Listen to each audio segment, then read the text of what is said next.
Assalamualaikum warahmatullahi wabarakatuh. Sebelumnya, perkenalkan nama saya Ega Monika dengan NPM 23110210079. Saya Siti Rahayu Ningsih dengan NPM 23110210098. Kami adalah mahasiswa Ekonomi Pembangunan Fakultas Ekonomi dan Bisnis Universitas Lampung yang pada kali ini kami akan melakukan pengujian asumsi klasik kepada data kami sebagai tugas dari mata kuliah Ekonometrika 1 dengan dosen pengampu Bapak Imam Awaludin SEME. Pengujian kali ini akan dilakukan menggunakan dua alat analisis, yaitu menggunakan alat eFuse dan juga alat Stata. Nih,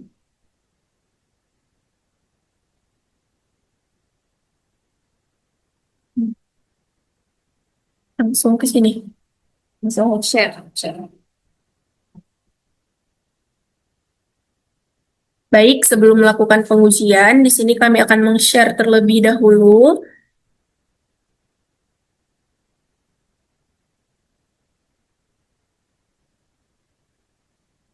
Jadi ini adalah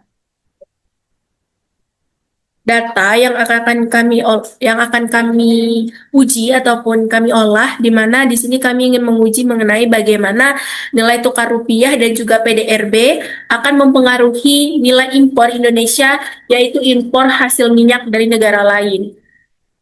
Data yang kami gunakan adalah data time series dari tahun 2001 sampai tahun 2023. Di sini saya akan melakukan pengujian asumsi klasik menggunakan alat analisis eFuse. Kemudian untuk pengujian asumsi klasik menggunakan alat analisis Stata akan dilakukan oleh rekan saya Siti Rahayu. Sekarang saya akan membuka terlebih dahulu aplikasi eFuse.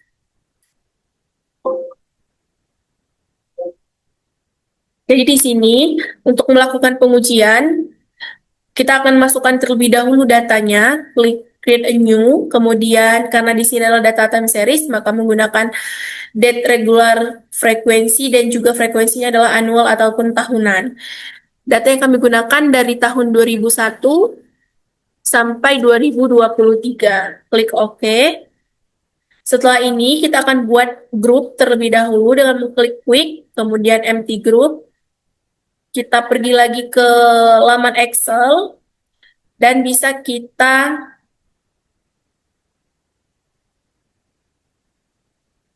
klik untuk datanya, kemudian kita copy dan kita paste di sini. Jadi ini adalah data yang sudah kita copy dan menjadi sebuah grup, kemudian bisa kita simpan terlebih dahulu. Grup 1, klik OK, kemudian klik prop, make a question.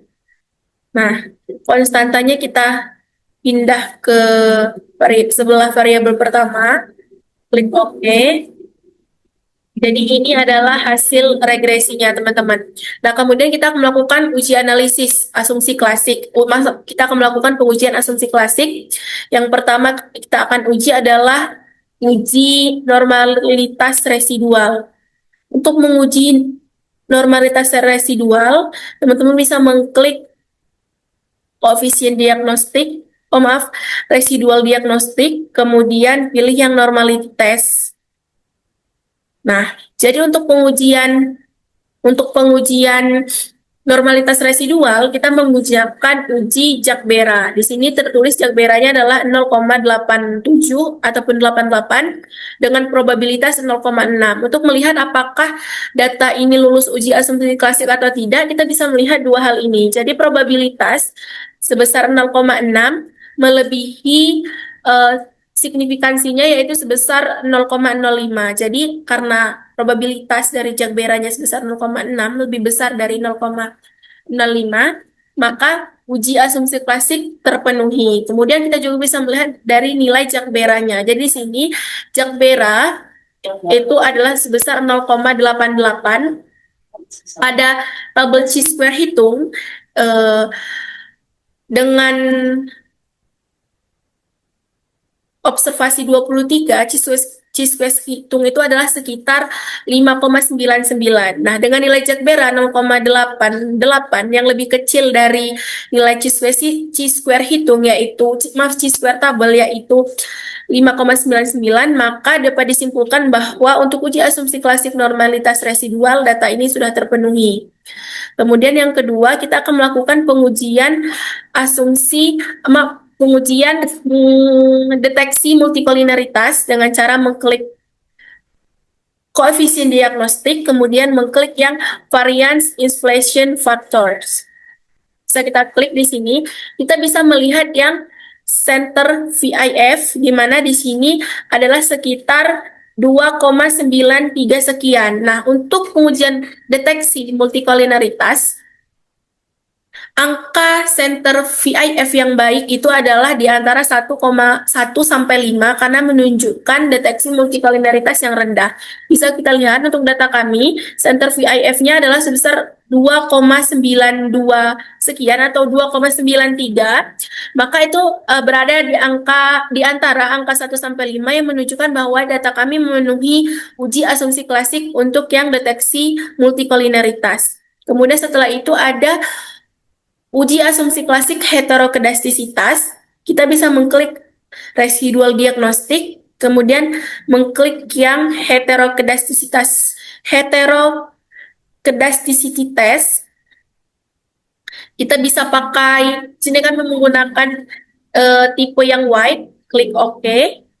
Nah, kita bisa lihat di sini, di mana OBS Chi-square-nya adalah sekitar 3,47, sedangkan probabilitasnya adalah 0,6. Probabilitas 0,6 artinya lebih besar daripada tingkat signifikansi sebesar 0,05, maka bisa disimpulkan bahwa data kami memenuhi uji asumsi klasik heterokedastisitas. Dari sini juga sudah disebutkan bahwa nol hipotesisnya adalah homokedastisitas. Nah, untuk OBSR square sebesar 3,47, tadi Chi-square tabelnya adalah 5,99.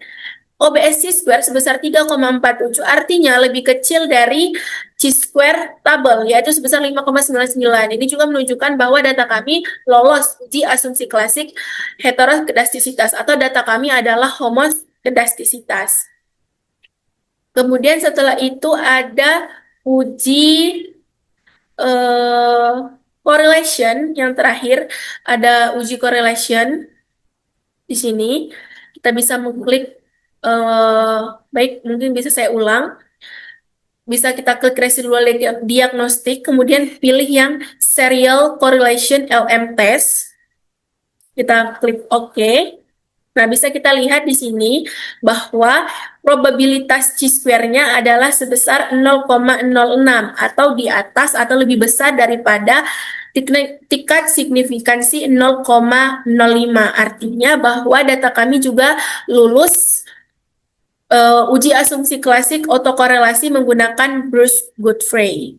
Kemudian untuk uji asumsi klasik menggunakan alat analisis data akan dijelaskan oleh rekan saya Siti Rahayu. Oke, untuk pengujian asumsi klasik dengan aplikasi Stata itu, sebelumnya kita buka dulu aplikasi Statanya.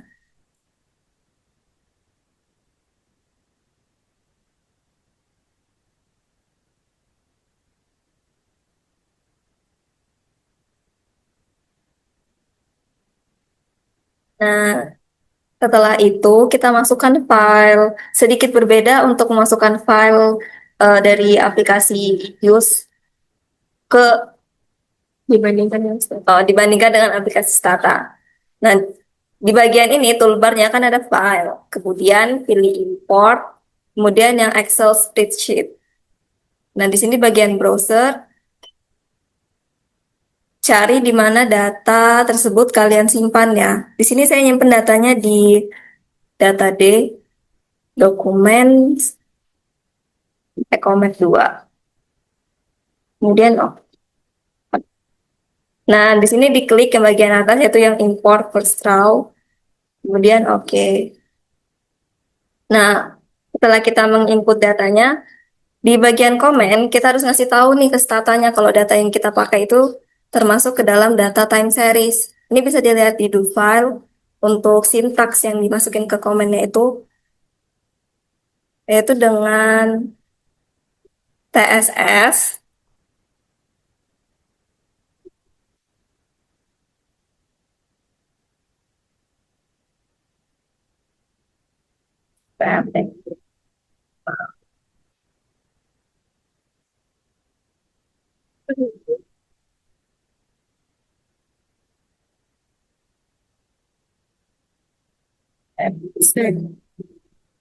tab, kemudian nama variabel tahunnya ini kan TH di sini untuk data saya observasinya sih lebih tepatnya. Di sini klik TH, kemudian koma, spasi,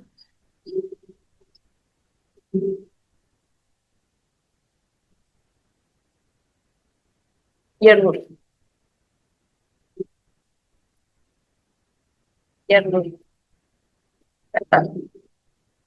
Nah, kita udah ngasih tahu nih ke startanya kalau data yang kita pakai itu kan time series.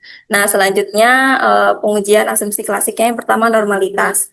Nah, untuk pengujian asumsi klasik ini, setiap pengujian itu tuh semua datanya tuh harus diregresi dulu. Dengan cara kita klik di komennya tuh reg, kemudian kita masukkan variabel, semua variabelnya. Kemudian enter. Nah, setelah diregresi, kita klik lagi di komennya, predict,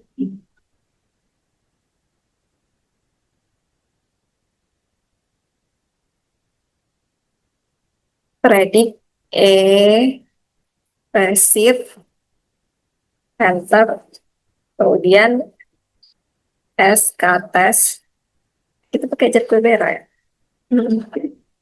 Nah, untuk uji asumsi klasiknya ini kita akan mengujinya dengan jar Quebera untuk normalitas, untuk mengecek normalitas.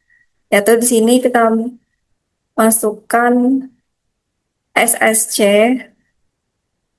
SSC install JB. Nah, SSC install JB ini untuk ngasih tahu ke statanya kalau di Stata ini udah terinstall belum JB-nya, pengujian JB-nya. Nah, di sini sudah. Setelah itu baru masuk ke pengujiannya dengan. Nah, kalau di Stata ini nih beda sama Infuse. Kalau di Infuse kan JB-nya langsung keluar. Nah, kalau di Stata ini JB-nya satu-satu untuk setiap variabel. Yang pertama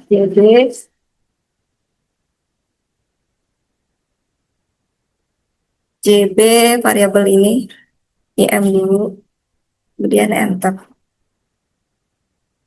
Nah, JB untuk variabel impornya ini, variabel terikatnya akan sebesar 0,469. Nah, ini nih lebih besar dari tingkat signifikansinya yaitu 0,05. Jadi, uji normalitasnya itu lulus. Nah, kemudian untuk variabel yang kedua yaitu NT, nilai tukar. Kemudian enter. Nah, untuk variabel nilai tukarnya juga sebesar 0,2416, yang berarti dia lebih besar dari tingkat signifikansinya yaitu 0,05. Dan berarti variabel ini juga tuh lulus uji normalitas residualnya. Kemudian yang terakhir variabel PDB-nya. Nah, di sini probabilitas nilai JB PDB-nya itu kan sebesar 0,4531, yang berarti dia juga lebih besar dari tingkat signifikansinya yaitu 0,05. Yang berarti data ini untuk variabel ini juga tuh lulus untuk uji normalitas residualnya. Kemudian lanjut untuk pengujian deteksi multikolinialitas. Nah, seperti yang saya sebutkan sebelumnya, untuk setiap pengujian itu harus diregres dulu datanya.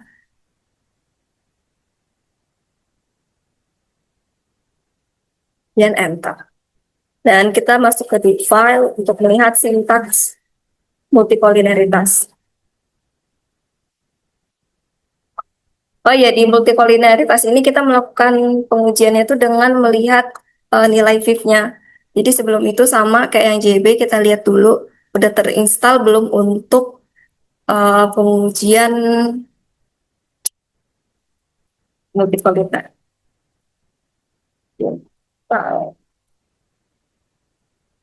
Viv.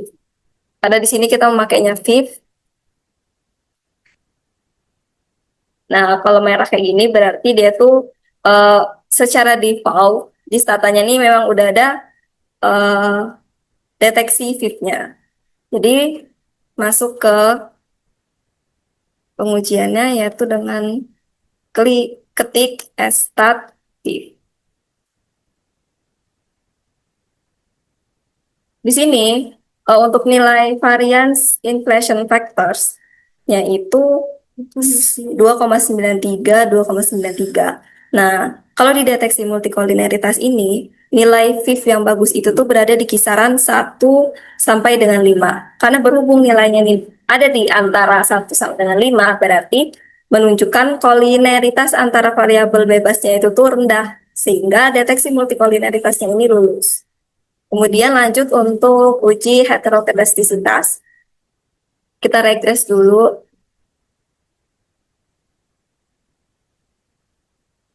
Kemudian kita lihat lagi di do file-nya untuk melihat sintaks heterokedastisitas. Karena kita melakukan pengujian heterokedastisitas ini dengan metode White, jadi di sini kita masukkan stat imtest White. Sepertinya itu ada salah pengetikan. Stat ini. Oh, kebalik. Maaf teman-teman, komanya seharusnya setelah imtest.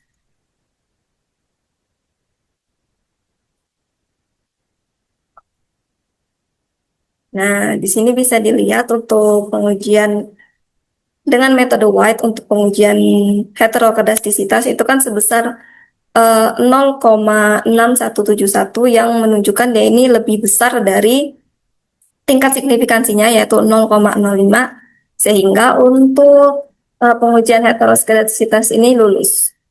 Sehingga data ini terbukti kalau data yang kita gunakan itu termasuk homoskedastisitas. Kemudian terakhir pengujian autokorelasi.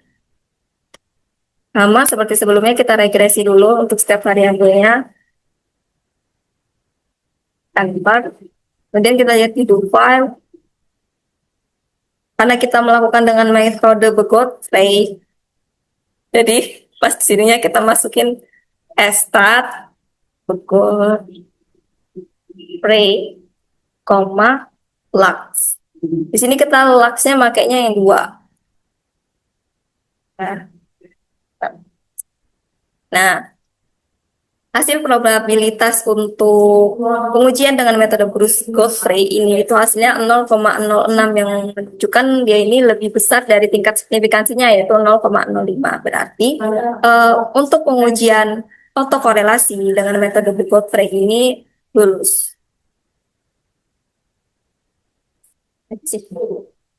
Baik, mungkin itu yang bisa kami sampaikan terkait pengujian asumsi klasik dari data kami. Seandainya ada kesalahan, mohon koreksi dari Bapak Imam Mauludin SME. Kami akhiri. Wassalamualaikum warahmatullahi wabarakatuh.